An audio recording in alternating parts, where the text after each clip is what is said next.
Outro acontecimento importante, um tanto lamentável para a América Latina, foram ditaduras militares nessa época, principalmente nos anos 70, começando nos anos 60, no nosso caso, Brasil e Argentina. Então, enquanto no mundo inteiro há uma abertura político-social não vista, na América Latina há um freio, né? Então, há ditaduras no Brasil e na Argentina.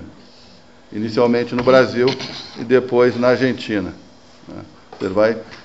A onda brasileira vai se afastando mais para a Argentina, né? Ou seja, de alguma forma, um contexto, em grandes linhas, seria esse. O Vará ele se formou em Direito na Universidade de Buenos Aires em 1965, e depois ele fez o doutorado também em Buenos Aires entre 69 e 72. Né? Um rápido comentário. Nesse momento, está chegando ao fim um período belíssimo da inteligência argentina, que foi o caso da chamada Escola Analítica de Buenos Aires. Na Escola Analítica de Buenos Aires, se estudava em grupos grandes pensadores, e principalmente uma influência que a Argentina sempre teve da Inglaterra. Então, os pensadores, a filosofia analítica inglesa, a lógica deôntica, Aristóteles, revisto por esses autores, eles são estudados com muita força na Argentina, criando um espaço extremamente avançado de pesquisas, que ainda permite que alguns autores argentinos hoje sobrevivam com essa herança. Agora, muito mais, como diria Vará, como repetição do que como invenção, mas, de qualquer maneira, permite até que a Argentina hoje mantenha algum status intelectual em cima de um passado. Essa filosofia analítica, ela era ensinada na Faculdade de Direito de Buenos Aires, e Vará, quando foi fazer o seu doutorado, ele foi orientado por um autor chamado Guiorra, né, que era um argentino, que quando soube que Hans Kelsen estava residindo na Califórnia, nos Estados Unidos, achou que era um momento importante de avançar nessa análise mais ligada ao common law, a partir de uma perspectiva kelseniana, que, falando em normativismo, se aproximava um pouco mais do direito latino-americano. Por isso, a partir de Guiorra, se começa a entender que a teoria pura do direito do Kelsen, uma primeira versão, que os argentinos chamam chiquitita, né, pequeninha, essa versão é lida e memorizada ao extremo, porque se imaginava que a proposta kelseniana de levar o normativismo aos Estados Unidos seria talvez a mais avançada. Por isso todos estudam com muita atenção Kelsen.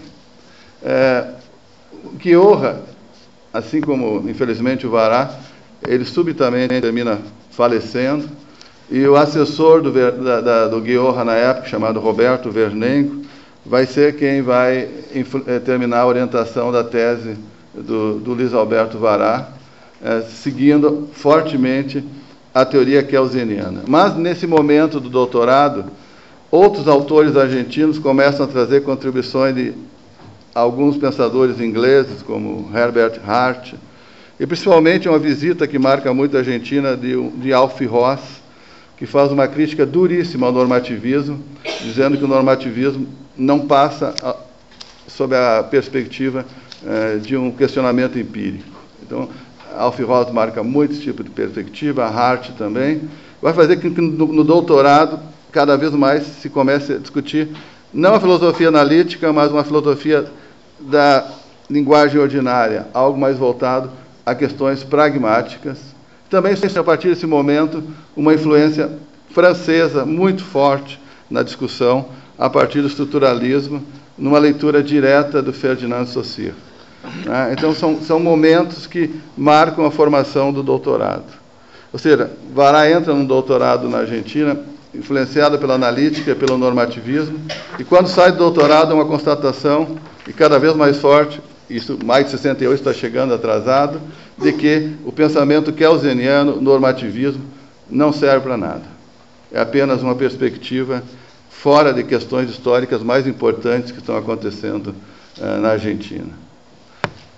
Em 1972, terminando a tese de doutorado, se começa a discutir um outro tipo de perspectiva na Argentina, e nesse momento também o professor Luiz Alberto Vará começa, de uma maneira oficial, aí começando a falar mais nele, a vir para o Brasil. Começa a ministrar cursos desde 72, depois de seu doutorado, na PUC do Rio de Janeiro, e lá ele começa a trabalhar um tema que vai ser talvez o grande tema da sua vida, que é a reforma do ensino do direito. E publica, com Rosa Maria Cardoso da Cunha, um livro chamado Metodologia do Ensino do Direito, 1972. Por quê? A questão não é mais simplesmente uma transformação epistemológica do direito a partir de uma analítica normativista.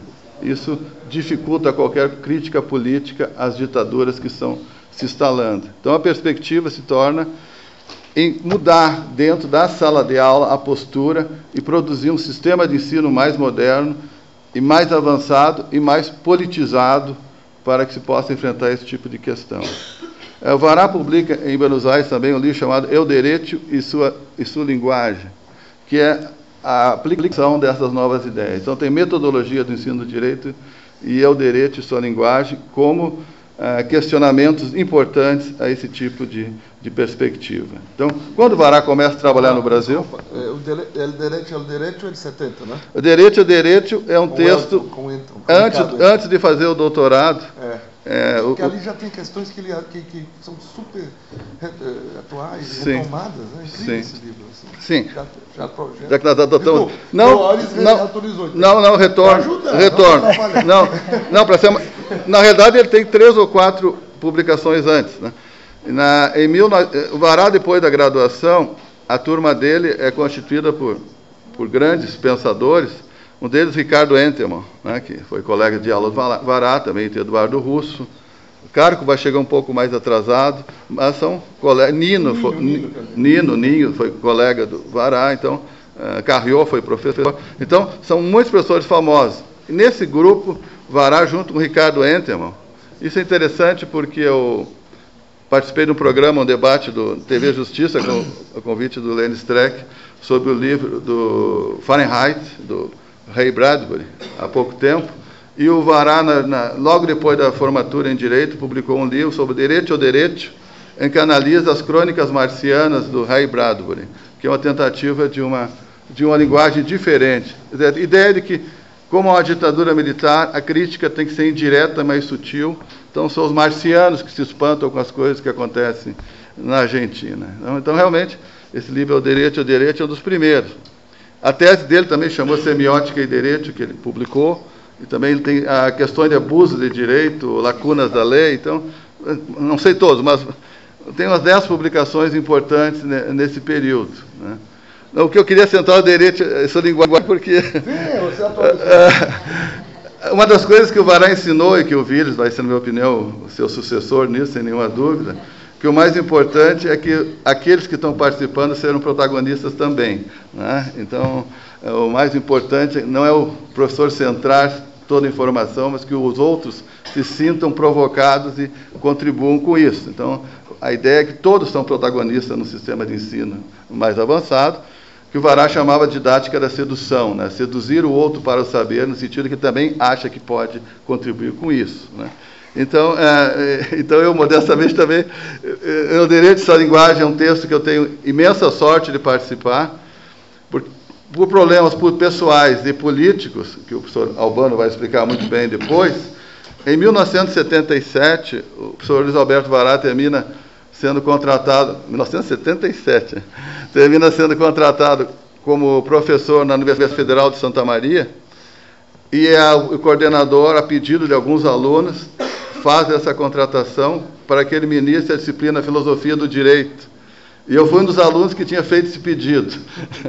Então, ele deu aula durante um ano para 3 ou 4 alunos, os únicos que se interessavam por Filosofia do Direito.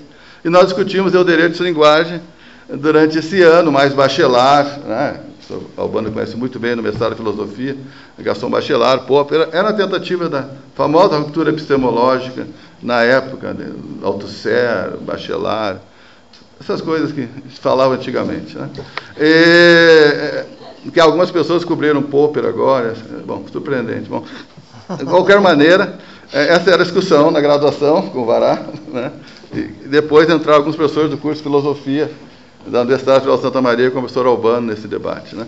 Então, essa questão do direito à linguagem, no meu caso, ela é marcante, porque nós vamos fazer uma tradução do livro, né?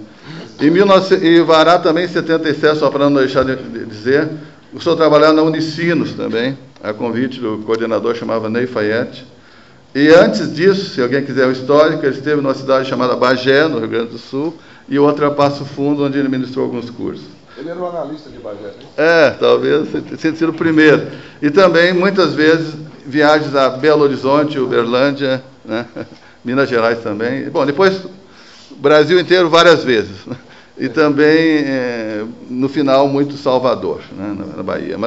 Mas dizer que o início foi gaúcho, e lamentavelmente para ele, felizmente para nós, porque é um lugar onde essas ideias de sensibilidade eram mais difíceis de florescerem, mas se conseguiu.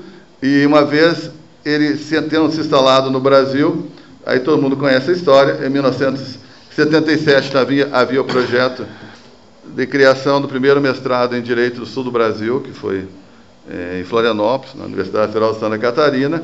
O primeiro projeto de 1967 não foi aprovado pela CAPES, o Vires deve saber essas coisas. E depois... Os Nordeste começaram juntos, aí fizemos uma aproximação. Ceará começou primeiro. Pernambuco e Florianópolis estavam juntos. Inclusive o primeiro aprovado na CAPES, na nova época, foi o Ceará. Foi Ceará e foi aprovado. Depois o Ceará teve problemas, mas o primeiro a ser aprovado foi o Ceará em 1977. Então, Luiz Alberto Vará, por que isso que eu estou dizendo? Foi contratado pela Universidade Federal de Santa Catarina para ser um dos professores, junto com o Luciano Coelho, que aparece numa das fotos ali, foram os dois contratados para serem professores do mestrado em Florianópolis, e com o currículo deles, a CAPES aprovou o projeto de Florianópolis, e, evidentemente, eu fui um dos primeiros alunos do mestrado e orientado pelo professor Vará em 1980, logo que eu terminei o curso de Direito, eu fui para Florianópolis. Fiquei lá 17 anos apenas. Então, eu tive a sorte de ser orientado por ele também no mestrado. E o mestrado ele tem momentos importantes. Estou falando sobre a parte histórica porque talvez seja menos conhecida, mas já vou terminar daqui mais uns 5 minutos. Tem a ligação aqui indevida, desculpa. É ele. É o Vará que está ligando. Em Florianópolis, há alguns momentos que são importantes. Primeiro, eu ajudo, dentro do possível, a transformar esse livro no Direitos à Linguagem, que é uma versão em português, que tem algumas modificações, algumas sistematizações que ele não faria, que eu fiz, né, sobre direitos à linguagem. Então, é um momento de estudo forte da linguagem. O Vará tem que fazer concurso de professor titular da Universidade Federal de Santa Catarina. Então, nós acompanhamos esse processo. Nesse momento, ele faz algo que ele chama Reencontro com Kelsen, uma tese sobre Kelsen, em 1980, no concurso de professor titular, que é uma tese que depois foi publicada como A Pureza do Poder, que é um dos capítulos da coleção Introdução Geral ao Direito, 3 volumes, publicada pelo Sérgio Fabres. Tem muitas obras publicadas, né? Então, é um encontro com Kelsen, e, ao mesmo tempo, começa a surgir uma ênfase cada vez maior no ensino. Quer dizer, a UMED, que já existia como algo mais embrionário, começa a ter eventos fortes. A UMED, a Associação Latino-Americana de Metodologia do Ensino do Direito. Quer dizer, cada vez mais questões didáticas são importantes. Do ponto de vista político, já a abertura política no Brasil, ao contrário da Argentina, permite que entre uma forte crítica marxista dentro do ensino do direito. O marxismo é muito forte. Genericamente, pode chamar, a partir dos anos 80, a teoria crítica do direito. Principalmente, já que todo mundo conhecia Gaston Bachelard, foi facilitada a entrada de Louis Althusser, que é um francês que aplicava essa ideia de corte epistemológico. Nós trouxemos a Florianópolis, em 1982, para lançar o livro, Uma Introdução Crítica ao Direito, o Michel Miai, que também, há poucos dias falei com o Michel Miai, por coincidência, lembrando que em 1982 nós trouxemos ele, eu era aluno, nós trouxemos ele para lançar o livro em Florianópolis, motivo pelo qual todo mundo começou a estudar francês, e resolveu fazer o doutorado na França, porque tinha Althusser, tinha Miai, então a França parecia naquele momento... aí Lefort já é uma situação um pouco mais sobre a questão dos direitos humanos, né? Mas, sim, avançando já, então. Mas a ideia, o pensamento francês entra muito forte nessa crítica, junto com o marxismo francês, vamos dizer assim. Então, esse é um tipo de perspectiva mais teórica que ativista, vamos chamar assim. Que essa parte mais ativista vai ser utilizada no Brasil alguns anos depois, 6, 7 anos depois, para uma ideia de direito alternativo, né, que é uma outra perspectiva que é seguida mais pelo poder judiciário, né, é algo mais recente, que foi um pouco redefinida pelo neoconstitucionalismo que começou a existir no Brasil. Mas até a Constituição existiu um movimento chamado direito alternativo, deve ter alguns ainda. Mas a ideia, a origem, eu estou falando origem, é mais uma questão de teoria crítica do direito. Mas a partir do momento que se lê Althusser, se começa a falar aparelho ideológico do Estado, senso comum teórico, esse tipo de questão que está em Althusser, se começa o Vará a radicalizar cada vez mais, e ele tem um encontro fantástico com o chamado surrealismo. O surrealismo, por quê? É uma ideia que, se eu sou protagonista, se eu posso ter uma imaginação radical, e ela tiver suficiente profundidade simbólica, nós podemos construir a realidade. Então, é uma ideia fascinante para os professores, que até então estavam presos a um sistema fechado de ensino dogmático, reprodutor, ele é o primeiro a dizer isso, e a partir dessa ideia que ele tem do surrealismo, se pode pensar e criar diferença, a imaginação e a criatividade. Pelo menos essa vai ser sempre a grande esperança, vamos dizer assim, que acho que o José Alberto Vará realizou, de que o professor protagonista e os alunos protagonistas têm o modelo do surrealismo, o manifesto do surrealismo jurídico, e vários manifestos que se sucedem a partir daí. Do ponto de vista de publicações, criamos uma revista que se chamou Contradogmáticas, né? Sugestão de André Arnaud, que poderia estar aqui hoje, não sei, conjunto com alguns críticos franceses, como André Arnaud, se pensou fazer Contradogmática, uma revista que teve publicações até pouco tempo, né? Uma crítica à dogmática jurídica, mas sem ter um ponto de apoio, uma crítica baseada em várias perspectivas, chegando ao momento que o Vará entende que o prazer e a sensibilidade é a coisa mais importante, né? Porque é uma radical crítica à ideia de realidade. A realidade, finalmente, não existe no ponto de vista varatiano. Só existe a afetividade e a sensibilidade. O resto são questões de imaginação. Entra na psicanálise, Freud. Bom. Então, uma abertura profunda para uma realidade que é a do desejo. As outras coisas são alienações, são, do ponto de vista varatiano, estou dizendo. Então, cada vez mais desenvolvimento desse tipo de perspectiva.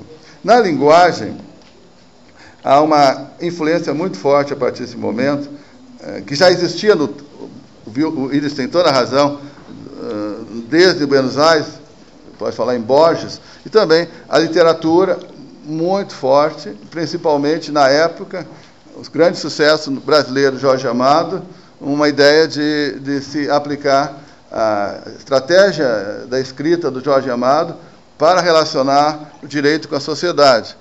Dona Flor, Seus Dois Maridos, é um texto divulgado na TV, no cinema, e abre essa ponte, e Vará escreve um livro com um nome fantástico, que lembro que no Congresso de Filosofia do Direito, em 1988, por aí, uns 10 anos depois, Miguel Reale disse, eu não ia assistir a palestra, mas quando eu vi o título aqui, A Ciência Jurídica, Seus Dois Maridos, vou ter que assistir, né? Porque era um tema extremamente provocador, ciência jurídica e seus dois maridos, né? É uma ideia de uma dialética dentro do direito, entre a razão e a paixão. E esse texto é excelente, mas a partir daí, cada vez mais, vai entrando algumas ideias de Bakhtin, carnavalização, estou avançando para acabar aqui, Cortázar, Guattari, problemas de desejo, né? Humberto Eco, O Nome da Rosa, é tema de um seminário em Florianópolis, no mestrado. Cinema cubano, extremamente importante. Ele produz filmes a partir daí, Vará. Psicanálise em Freud. Né? Uma ideia toda de uma didática da sedução. E, finalmente, aí vou fazer uma crítica, não é tão fácil definir isso, uma constatação da insuficiência da sala de aula. A insuficiência da sala de aula, isso acontece muito nesse período. Eu tenho um texto aqui, eu não vou ler. Introdução Geral ao Direito, Vará, 3, o direito não estudado pela teoria jurídica moderna, onde ele comenta muito a questão da morte, do como o direito parece, a Faculdade de Direito parece um cemitério, e que em Buenos Aires, literalmente, é assim, a Faculdade de Direito é ao lado do cemitério, para que os professores possam conviver tranquilamente com os mortos. Né? Então, é um texto belíssimo que ele faz aqui. Grande escritor também, Vará, escreve de uma maneira belíssima. Então, de qualquer maneira, alguém pode não concordar com o conteúdo, mas a escrita excelente, narrativa constante. Viagens a Cuba, onde ele faz muitas críticas a Cuba depois das viagens, né? Dizendo que o Che Guevara é como o Tiradentes, que estamos em Minas aqui, quer dizer, é um herói do passado que não motiva mais a revolução. Então, é apenas um herói que está enterrado e nós temos uma data para comemorar. Então, fortíssimas que ele sempre vai colocando, ele não dá trégua para ninguém. Né? Então, você acha que ele está do seu lado, não, ele está num outro ponto já mais crítico. É difícil o que eu estou fazendo aqui. Depois, saindo insuficiência da sala de aula, começa a falar um pouco de mediação, como uma alternativa para a sala de aula e para o direito, né? Quer dizer, algo que seria novo. Depois vem muitos textos sobre o final do milênio, sentiu muito a passagem do ano 2000. Né?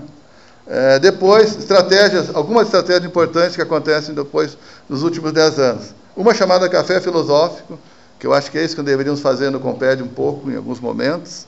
Né? A ideia de que coloca um tema e as pessoas vão comentando e contribuindo dentro do possível. Outra, que o Vires deve explicar melhor que eu, Cabaré Macunaíma, né? Além de textos, há representações teatrais, música. O Vires está fazendo, perfeito. Eu fiz lá que é antigo. Com ele eu fiz lá na Unifor. Sim, sim. Alguém viu. Sim, perfeito. Alguns presentes teve? Exato. Então, Cabaré Macunaíma, uma coisa muito interessante, que foi feito em muitos lugares do Brasil. Café Filosófico. Depois, muito importante, isso eu aconselho que todo mundo consulte. 2 coisas. Blog Luiz Alberto Vará, que tem muita informação interessante. Casa Vará, que é uma ideia que ele teve online, de criar instituições que estão sendo abertas no Brasil até hoje. Isso é muito bom, excelente ideia. As pessoas significa que essas ideias continuam. E também cumprimentar aqui a Fundação Boatê, né, de Florianópolis, que ajudou publicando também grande parte das obras do Vará, acho que continuará, né? Publicando obras do Salvador Vará que estavam esparsas e perdidas. Eu tenho todas, de qualquer maneira, mas a Fundação Boatê fez um trabalho notável, juntando vários volumes de trabalhos que estavam perdidos do professor Luiz Alberto Vará. Bom, eu só vou encerrar aqui, porque eu sei que meus colegas estão ansiosos para falar, mas, de qualquer maneira, posso dizer que temos temas e assuntos, e a minha interpretação é apenas uma, provavelmente outros terão outras, que podem render dias e dias, que são muitas publicações, muitos temas diferentes, não se sabe nem se é a mesma pessoa, se não tem vários Varás. Então, também companhias que o Vará teve, não vou falar desse assunto. No início sempre tinha uma mulher que eu acompanhava, e sempre cada atividade sempre teve uma mulher importante na vida dele, não vou comentar esse assunto, mas são 3 ou 4 mulheres, não, estou elogiando, 3 ou 4 mulheres importantes que ele teve sempre, em cada momento da sua vida, que elas devem ser também homenageadas. Acho que sem elas ele não teria passado a metade das coisas que aconteceu. Então, são várias mulheres importantes que ele teve. Também alguns parceiros importantes, diria que o Urbano vai comentar isso, foi um grande parceiro. Então, também tem alguns momentos que ele tem algumas pessoas. Também Vará em certos lugares, Vará baiano, por exemplo, Vará na Bahia, o Vará baiano, é um tipo de pessoa. Depois tem Vará que é auseniano. Então, é muito difícil fazer esse comentário, realmente é uma obra completa e apenas eu gostaria de dizer que lamento muito que tem acontecido esse fato, né, que aí sim é um choque de realidade, é uma das duas realidades que a gente pode dizer, né, uma... A realidade é fascista. Exato. E a linguagem também. Pois é. Então, isso o Barthes já disse. Então só existe sensibilidade e morte nesse sentido. Então tivemos que, infelizmente, passar por isso. E acho que já ouvi, ele está querendo falar mais. Não, estou falando. Eu já estou satisfeito. Passa para o banco. Passa para o banco o último. Ah, tu tens ali o... Pega ali o... O Albano tem os últimos textos. O Albano tem os últimos textos do Vará, por isso. Isso. O que tem hoje? Alô? Isso. Nossa, estou surpreendido. Eu pensava que ia ser o último. Não. Agora é sua vez. Né? É caótico mesmo. Não tem último. Não tem último nisso, né? Não tem último. Tem outro que não tem nem ponta nem rabo.